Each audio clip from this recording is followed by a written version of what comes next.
Hello, everyone. My name is Dan Heffernan, and I'm the Vice President and Chief Product Manager at AdvantageCS. We are a global subscription management solution provider to over 100 publishers and membership organizations. I'm joined today by Paul G., Vice President of Digital Product Management and Development at our client, the JAMA Network, which is the content publishing arm of the American Medical Association. Paul is going to talk with us about a growing issue which impacts us all, the AI internet. Paul will present his view of the issue, and then I'll ask him some questions at the end of his presentation, and that'll be followed by some Q&A from the audience. So, Paul? Thanks, Dan. I'm Paul G. As Dan said, I'm the Vice President of Digital Product Management and Development for the JAMA Network, also for the education sites of the AMA, the AMA Ed Hub. The American Medical Association's been around for a long time. It's a foundational membership organization for United States physicians. We have about 250,000 plus members, and JAMA Network itself is an international publisher with 13 publications that are distributed internationally through site licenses and subscriptions around the world. So with that, I'm going to walk you through a presentation on the AI internet.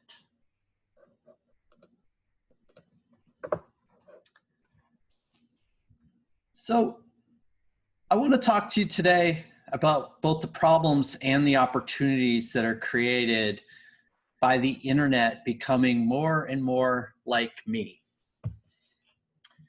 And we all know the internet experience is a me experience. It's meant to be an experience that's all about you. It's a custom fit for you, and the way that we engage with almost all the products that we experience nowadays is through a funnel of visuals and information that are meant to get you to click. Clicking is the holy grail. And all the technology that we put into our websites and our backend systems, the way we work with our customer data systems, are to get to know the users to a very personal level that can pull them into an experience where one thing happens, click. In order to do this, we collect an enormous amount of information, but we try to parse it and break it down to the point where we know that user to such a specific perception that it's really the bare minimum view of that user. In our worldview, we know a ton of information about that user, but we're shrinking what that user sees down to a limited view that's smaller and smaller chunks of information than they've ever experienced before. And each click that they give to us, we analyze it, we confirm it, and then we echo back to them a more precise view of the world that gets smaller and smaller the more they click. And a lot of people have looked at this and they analyze and say the real thing that Google, Facebook, Yahoo, Microsoft, and these big groups are doing is they're showing us an internet that they think we want to see. And they're creating within this experience a bubble. It's a bubble that looks like us, that was built like us, that is for us. It's our own bubble built by them. And is that bubble really us? Is it really personalized to me? Or is it them informing me on how they want me to be within a bubble? All those questions are what we're up against now as we watch this. And a lot of people are worried that this new set of technology harms us. And we all feel this. You know, I like to say my mother will complain over and over again about Facebook and the evil it's doing to the world, but I can't get her to stop looking at the phone every 5 seconds when I'm talking with her. It's a love-hate relationship that we've created. And the interesting aspect that people are looking at is, what does it mean when these technologies come together and create a picture of you that you look at? And then you look at that picture and you start to engage with that picture, engage more and more, and give more information about yourself. And then you're looking at a picture of you and you start engaging with that picture. And are you becoming more like the picture someone created of you, or are you being more like you? What is being unleashed? Your personality or the personality of the other? And does that create an echo chamber? So we know that the AI internet exploits people. It makes them into products. It invades their privacy, but it also delivers this amazing, self-fulfilling, narcissistic universe that everyone's now addicted to, and we refuse to live without it, all of us. This me problem, it's exploited in order to improve customer experience. It's in many ways, it's the holy grail of why we do business. But what does improve mean? It means Amazon in a lot of ways, and we don't hate it. It means that we have easy, quick access to our friends, our family, news, advice, companionship.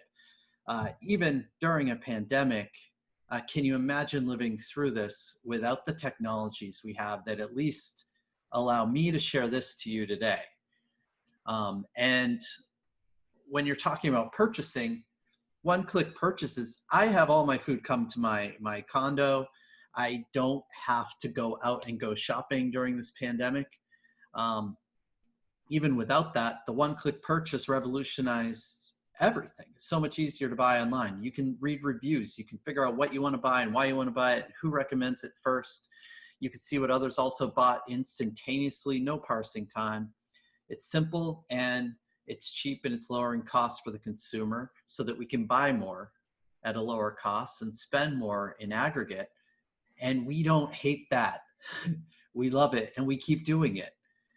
If we didn't, then why would we click? This internet, it keeps us sane in an age where there's so much information around us. It organizes that information, it simplifies our lives, it keeps us focused in a period of time where it would be really hard to be focused. And so we come back to the question, but is this targeted content and this personalized experience really an improvement if every post, every advertisement, and every photo I see is really just a reflection of me? Some say yes. This helps us to parse. It helps us to get into a huge amount of information and find what's relevant quickly, and then get out and live a better life. Go back out on the lawn and enjoy some sun instead of staring through files and files all day. But do we want the media that we're consuming to be based solely on ourselves? Is this reflective paradigm healthy? And some still say yes. And we just have to admit that if we are letting ourselves become a product, we're going to be bought and sold. Is it really that bad? We're going to be sold by, it seems, 4 people in the universe.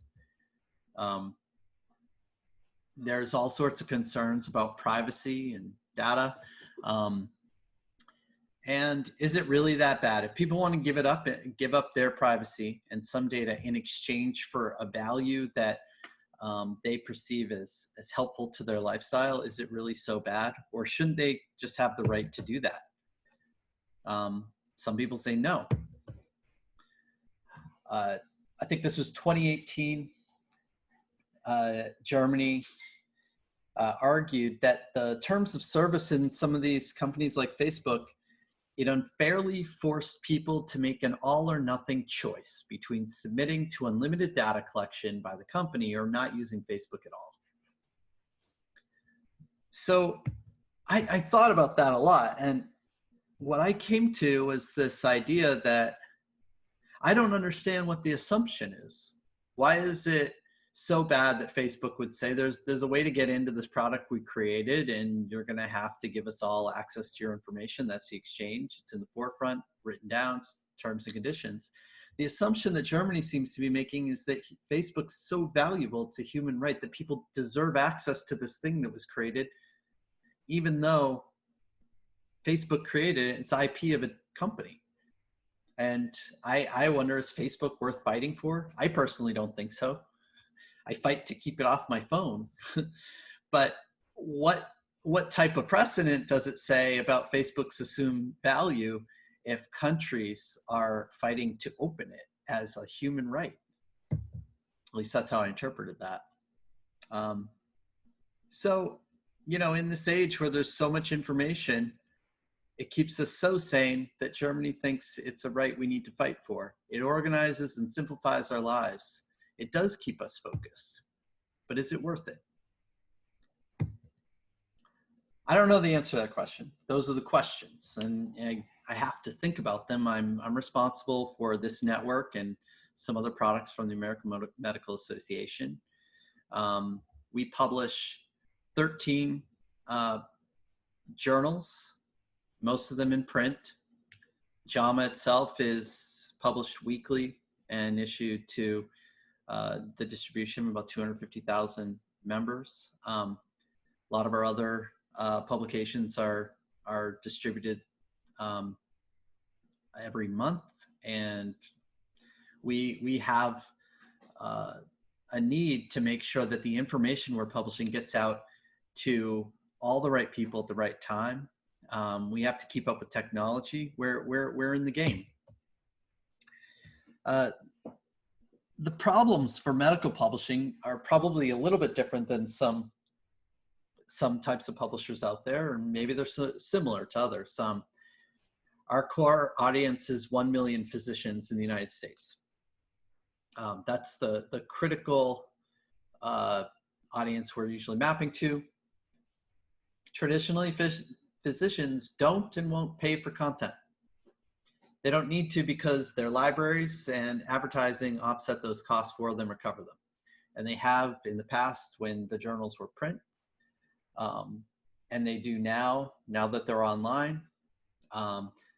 They expect the information to either show up at their door, and they don't know why, they just got this great publication, or to be able to open their browser, log in through an institutional login, and get all the content we've ever published back to 1885, whatever it might be.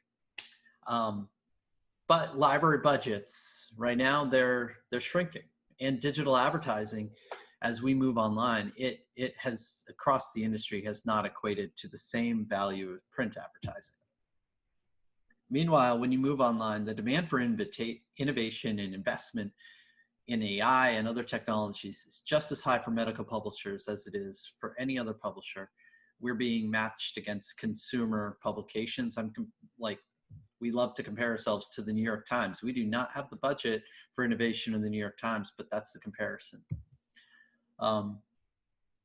The monetization opportunities are not the same. Our audience size is smaller. Our footprint is different. Yet, what's really critical to all of you and to me and to my family is that when we're patients and we go to see doctors, we want our health to be based on a pipeline of evidence-based information to health professionals.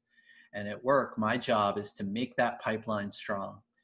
If we're not able to deliver this information to health professionals, they can't make good decisions about your health in a clinical setting. They can't base it on evidence, and we don't know what information they'll base it on. So it's incumbent upon us to evolve, just like every other consumer pub, and to deal with these financial hurdles the best we can, and to get into the game. So we look at this filter question about like personalizing information, and we have to ask, is this so bad? I don't know. Like I said, but we do provide two traditional options. We still tell people what to read. We curate. This is a great example of how we curate, and to us, kind of showing us every day how important it can be to pull together information about a topic that is critical to the entire world right now, and to curate it by physician editors and to make it available. We've published about 600 articles since the end of January, all around coronavirus, and the traffic to just JAMA alone went up 280% since that time period. It's already high traffic. This is unprecedented for us. And what it showed us is everyone's looking for this information. They're going to multiple sources, but what we're able to provide is an unbiased view of something that's critical for them to be able to get to without noise. We're seeing the public come to us for the first time instead of just physicians. We're seeing a broad array of interest in this content. So we curate, but we also do follow the user's behavior patterns and give them more of what they've already looked at. In the past, back when print was print, and the web hadn't come around yet, there was already this idea that researchers follow a serendipitous research trail. They read an article in print, and in an academic journal, there's citations at the end that are related to that article, and they look up those citations. It's why you sit in a library and read an article, because you could quickly find a citation, go to library catalog, look up the next one. Trying to follow a trail that helps you know who else is researching what I'm researching, and have they found the thing that I've already found and confirmed it, or am I new and nuanced enough to publish about it? And if I am, I need all these other papers to support it and to cite it and to back it up. That serendipitous research trail is critical for a researcher, which is our core author audience. It's also critical when people are following a clinical trail. They're looking for an issue that came up in their patients, and they need more information on that same issue. So there's a practical reason why we need to feed doctors back exactly what they're already looking for. But it does cause us to question, like, if your challenge is to learn new things, how do we do that? How do we teach someone new when they're following examples of what they already know? And both of these paradigms break down. Curated information forces our physicians and our audience to learn from concepts that we deem correct for them, chosen by authorities with limited insight into their day-to-day. Manual curation does not anticipate the real cases that patients bring to our audience on a day-to-day basis. We're making guesses with some of the best editors that I'll ever work with, making the best guesses of their life of what's relevant, but we all fail as humans in this. And the alternative is that, sometimes we follow behavior, or we even give physicians the ability to choose a profile of topics they want to study. In the education side, we work to provide courses that license end users for their state and their specialties. When they take that information in aggregate, the industry's looked at that information and found that doctors tend to take the same topics year on year and year on year and to specialize. And they tend to veer away from the things they do poorly at in those online assessments. They're heading towards a sweet spot that's their own echo chamber. And if they do that, they're going to end up in that same bubble. But they're never going to learn anything new for you, the patient. And it's the patient who suffers if the doctor isn't aware of scenarios that are actually changing in their day-to-day. So as a medical publisher, the question that we're hammering at on our side is, how do we start to serve information by the negative? How do we identify a gap in knowledge and feed them that? And every pivot like this is expensive. But we know that if we educate a doctor based on their patients rather than their specialty, there's a better chance that we're going to improve patient care. That's our goal, is to make everyone happy, the physician and the patient, to make a better world.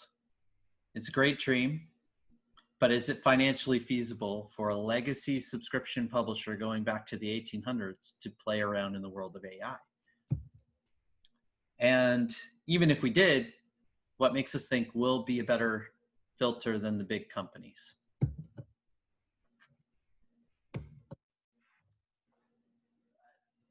It's true that the proliferation of information today is out of control. We passed 50 million mark in number of scientific papers published from 2009 back to 1665.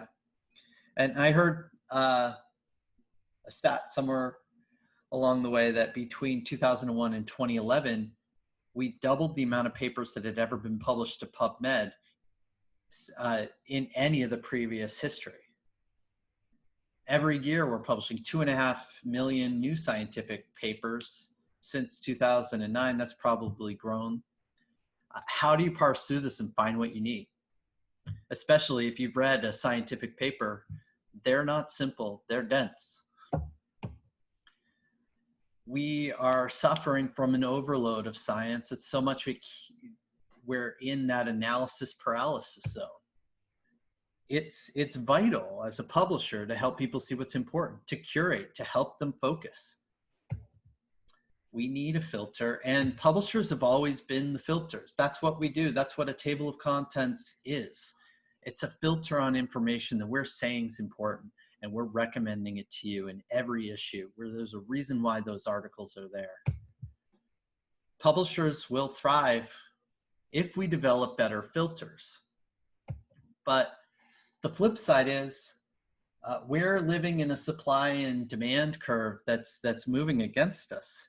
If you believe that we published 50 million articles up until 2009, the content isn't the value add in the supply chain anymore. But being able to see into that content is where the demand is, being able to find the right content.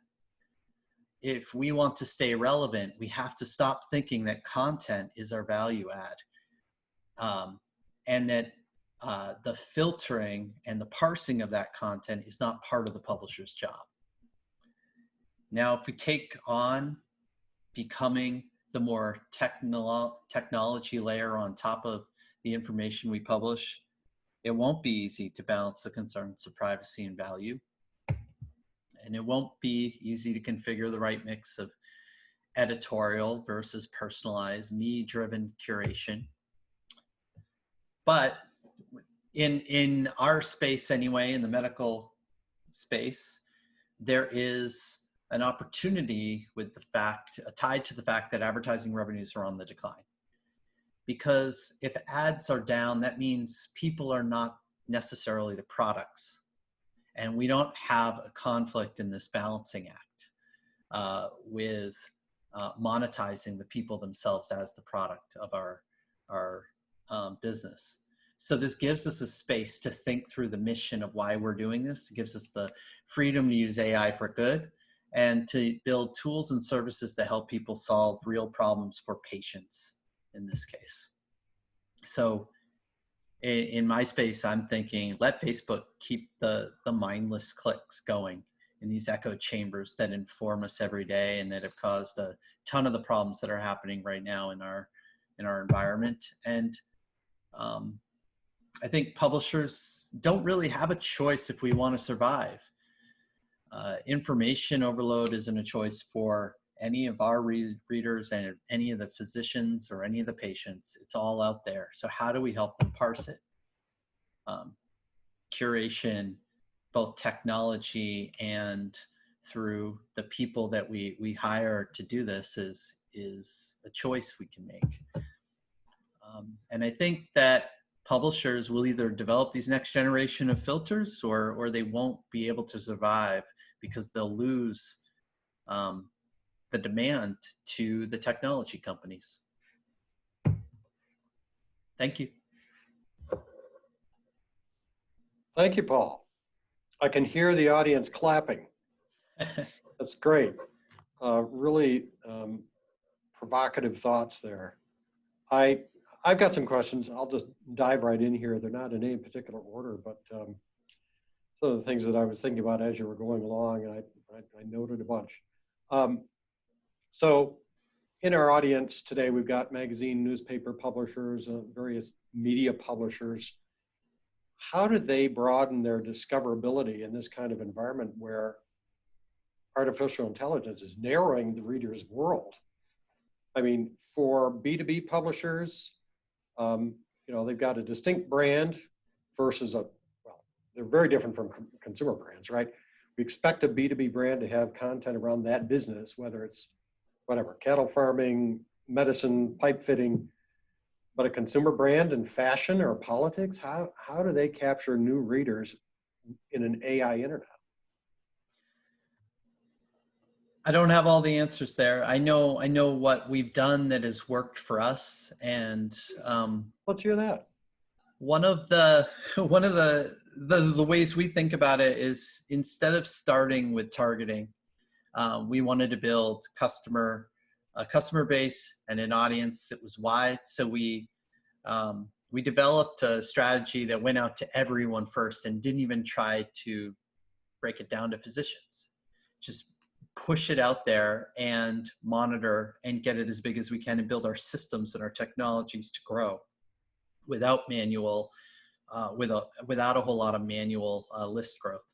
And then within that, we spent our time, once we had those systems working, refining based on customer information that those users started giving us. So as you fill out a demographic form or click on a certain area of the website or register for a specific area of the site, we can automatically add you to a list and then refine it. Mm-hmm. Once we had our big list size, each one of those micro channels, the click-through rates just doubled once we got to the micro targeted lens. But if we had built this up from the micro targeting out, I don't think we would have gotten to the big list size that lets us play. So start with a big net and narrow it in. Yeah, learn from it. Well, great answer. I'm sure that's going to be useful to our audience here. One of the things that I'm very interested in is this whole curation and how you learn from your readers what content to produce. Maybe in the medical world, it's, I wouldn't say easy, but easier, because you have all these very, very distinct specialties, and you can just, there's an audience for each one of them. But in terms of like feedback from your readers, one large newspaper group I know had management team members reach out personally to longtime subscribers, sit down with them in their kitchens and talk. Like, what would you like to read? What are you, really listen to your readers. What do you guys do at the AMA to get that kind of feedback? We do everything that you can imagine. I don't think we're in anyone's kitchen right now, but maybe, I don't know. Not going to ask. Yeah. But we, we do focus groups when when editorial is looking to ask specific questions and to find out what they're strong in. They sat down, they talk to the authors all the time. They have a deep practice around analytics. We do a lot of work to ensure that we're mapping the analytics to our content in a way that the editorial group can actually learn from it in real time without our interpretive lens, so that they can take what they need from it. That's great. There's just a deep practice in all elements of listening to the customer, both from the survey and focus group side to the face-to-face and down to the data-driven analysis. Sounds like you probably have lots of data. Yes. So this AI internet you've described, have you seen a shift, to the new, to balance the new insights versus the me version of the world? Or are we still stuck on me? I don't feel like there's a terribly big shift out there. The internet feels like it just echoes back to me whatever I do, and I think it's actually gotten worse for me. Like I don't know, I feel like I can almost know exactly how to manipulate it so that I'll get back a certain result, and you can play around with it. I like to lie in my demographic forms and see what I get back, and it's pretty predictable. So yeah, I don't see it changing, and it's not too hard to game. Yeah, we've got a friend who dropped Facebook sometime in the last few years, and I didn't notice that he dropped. So I went looking for him one day. I said, "Where is this guy?" I talked to him some time ago, and he said, "Oh yeah, it was just so boring. Everybody had the same opinion as me." And I thought, he's talking about exactly what you're talking about here. Okay, question about like SEO and search. search is such an important part of what we do every day. The other day I was looking for tea houses near me because my wife wanted to have some tea, or, to everything from that to trusty contractors to build a kitchen extension onto my house. I mean, we're searching all the time. And how the search behaves has some powerful effects on the choices we make. Some might say insidious effects. Mhm. I suspect the people in our audience today spend a significant amount of energy and money on SEO. And I think in our dreams, we might think to ourselves, hey, I want to be in the top results of searches that are, of course, about me, but also tangentially related to me or what I publish or whatever. But in reality, we can't really optimize for everything. So in the end, do we just focus on curation and creating top-notch content and just let the internet search engines do what they do?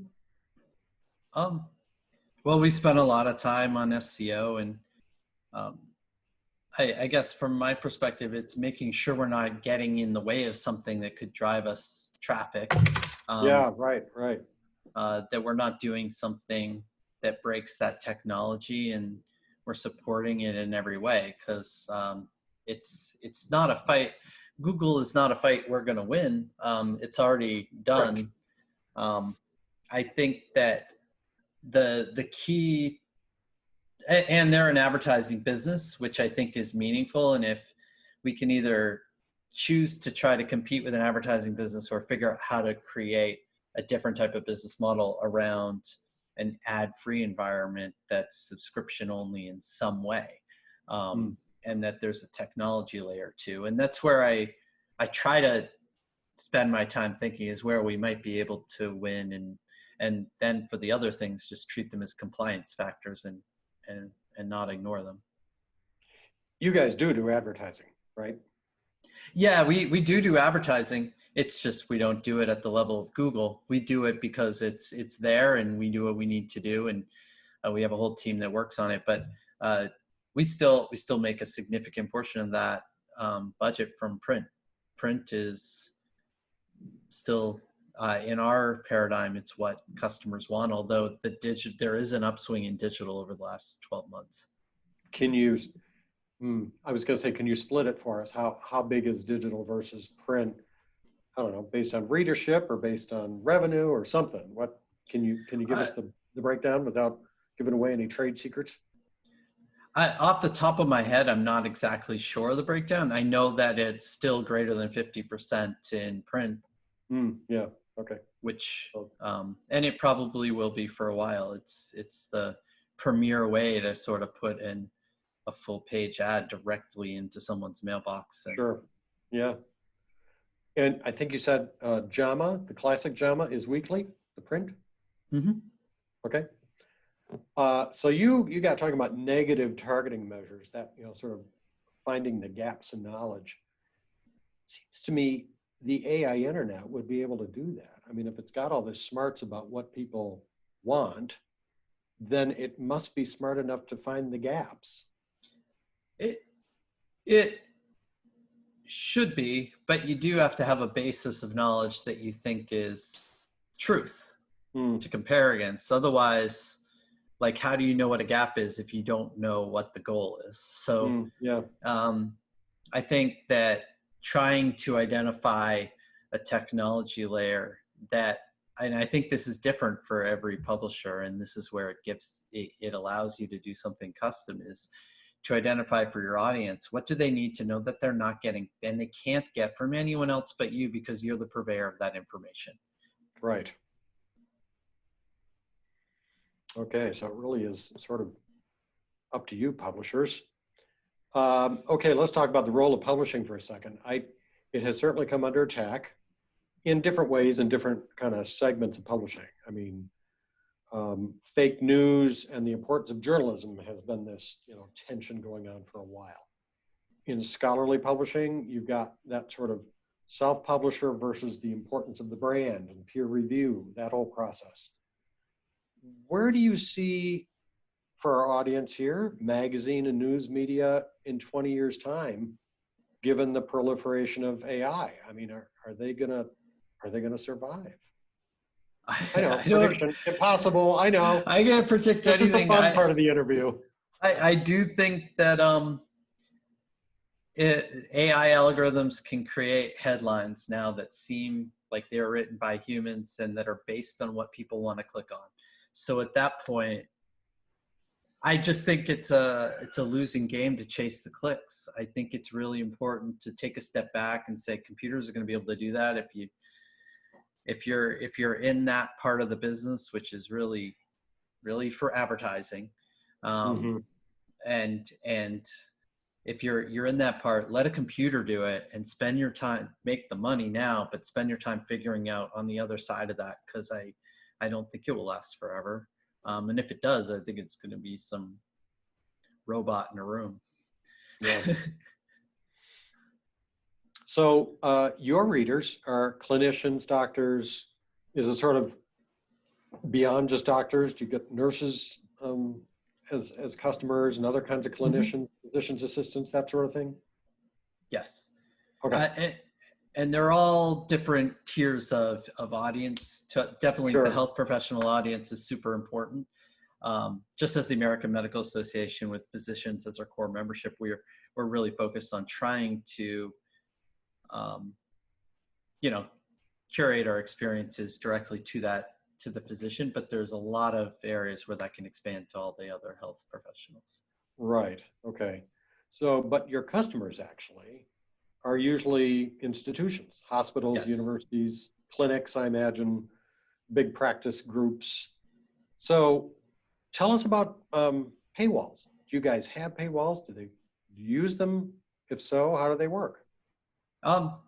Yeah, we use paywalls, traditional journal paywalls, that, they open automatically for libraries based on IP and Sure. whatnot. Yeah.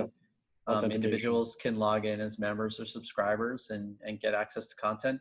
We do a lot of promotional access through, open links that we propagate through email and social, and really driving digital marketing strategy.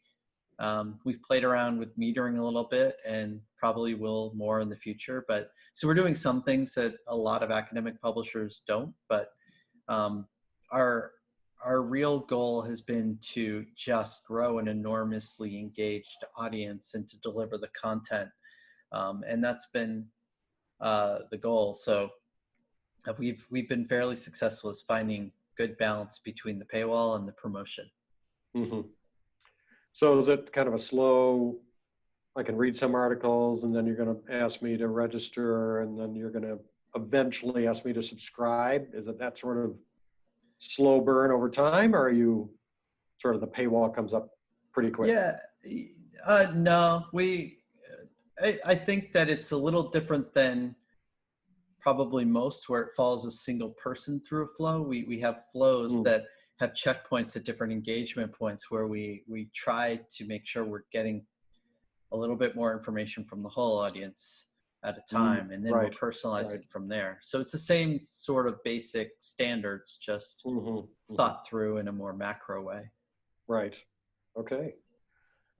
Question about so you've got your print journal. We're just talking JAMA here now. You've got the online JAMA. How are they different? The JAMA print comes out every week.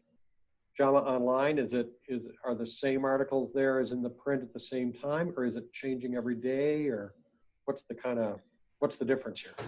We publish daily. You do publish. So we have articles that go live daily. We also have a lot of multimedia, a lot of animated videos that can express complicated articles in 10 minutes, guidelines, evidence-based things. That translation from text to however you want to consume it is what we're really focused on. Yeah, podcasts, I imagine, all of the above. Mm-hmm. Okay, my last question, Paul. You mentioned it, and we've got a number of clients in the scholarly publishing world. Just for our audience's sake here, and mine, why are library budgets always shrinking? It seems to be a phenomenon which has been going on for 20 years. Why? It seems like library budget, universities have more money. Why would they shrink the library budget when actually people need more and more and more access to more and more information. Well, because by shrinking, what it really means is the more journals that launch every year, the more libraries want a little bit of all the journals, the less they have for each and every journal, because they do have a cap budget. And then there's also a shift happening where I think it's fair to say institutions are shifting the way they fund research from those they buy from others to those they create for them and store on their own repositories. So the library budget is shrinking for you. For each publisher. For each publisher, not in general. And definitely, if you don't have a top tier publication, it gets harder and harder to justify. I think obviously JAMA is going to be safe. You know, we work really hard to publish information that is nuanced and unique to us. But you know, it's really tough if you're not the top of that pile, or will be in the future. Yeah. Okay. Now it's time to turn it into questions and answers from our audience.